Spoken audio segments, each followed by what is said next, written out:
Our club has existed since the 1950s. In that time, we have recorded several events in Invicta's story.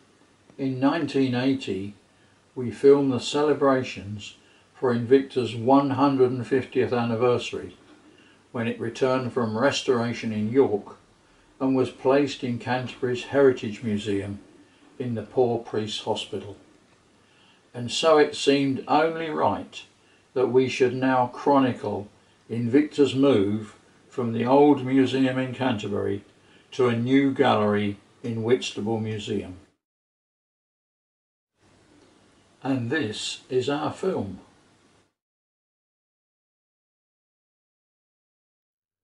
Store Street, Canterbury, Saturday the 15th of June 2019, about 6:30 a.m. This is the Poor Priest's Hospital, dating back to the 12th century. Lately it's housed the Canterbury Heritage Museum, but the building has now found a new use and the museum's collections have been dispersed. One of its chief exhibits was Invicta, so it is fitting that Invicta has found a worthy home in new galleries within the Whitstable Community Museum, the town where its first runs started.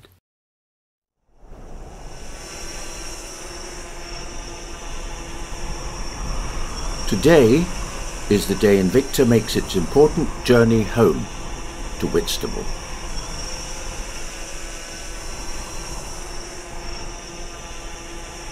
As you can see, the space available to move Invicta out of the museum building is very limited, so our cameras were unable to film there. But fortunately, the museum's drone pilot was able to share their footage to show the start of Invicta's progress.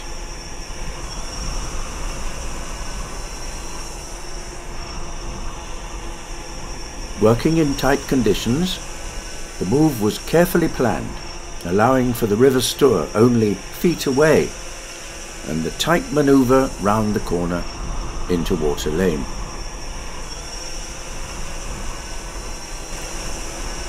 And of course the great age of their precious cargo.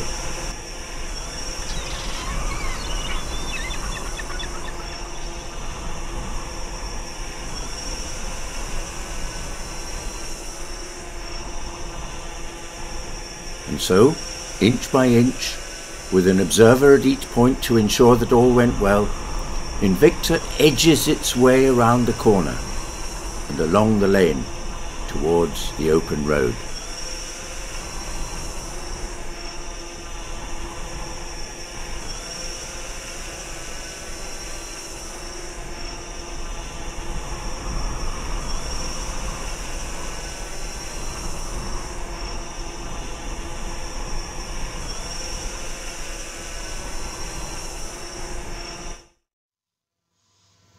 Soon, Invicta began to appear. But even with more space, progress was slow but sure.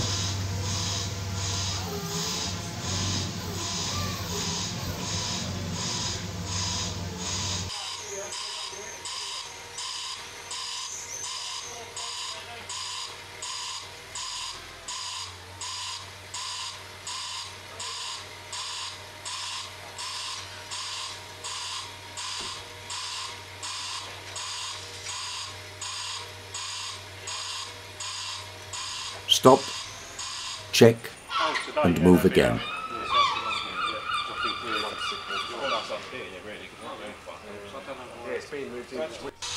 Here we can see that Invicta is supported on a special steel cradle, so it never bears uneven stresses.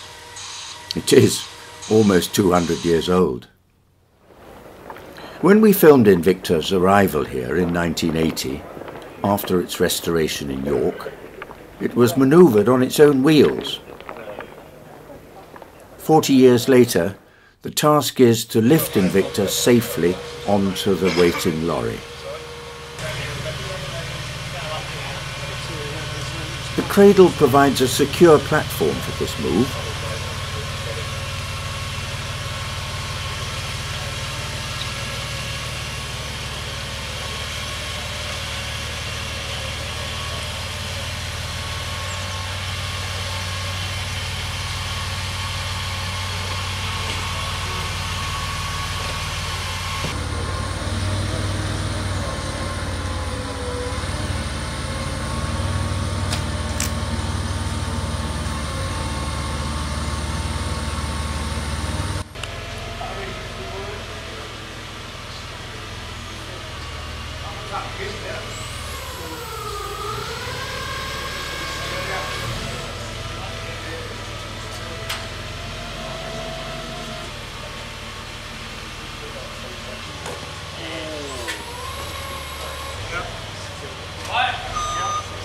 And with Invicta secure on the truck bed, heavy steel chains are added to finish the job.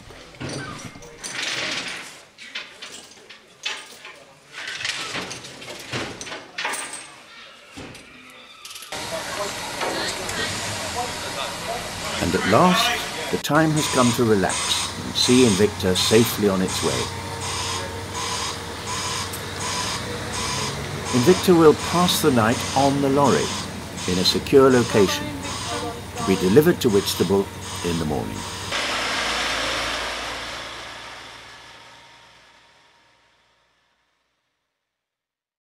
While Invicta spends the night under cover, we can have a brief look at its history. In the early 19th century, the growing city of Canterbury needed better transport links. Investors envisaged a new harbour in Whitstable, and following the recent success of railways in the north, included a proposal for a rail link to Canterbury.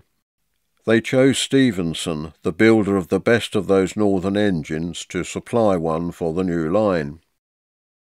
The engine was delivered in 1830 and named Invicta after the county's white horse emblem. This new line was not the first passenger train route, but it was the first ticketed and scheduled service. The line became known as the Canterbury and Whitstable, or as it was later dubbed, the Crab and Winkle, even though its main cargo was coal. Unfortunately, the new engine was unable to climb the steepest parts of the route. The chosen route you see here was the most direct, but followed a path from sea level up and onto the Downs and back down again to Canterbury in the Stour River Valley. This meant steam-powered static winding engines were needed to haul the wagons through much of the journey on cables. In 1839, Invicta was taken out of service and spent many years in storage, largely forgotten. It is probably this that saved Invicta from being lost, as many of Stephenson's early engines were. Gradually, after 1875, Invicta's importance began to be recognised, and it later received some repairs and restoration.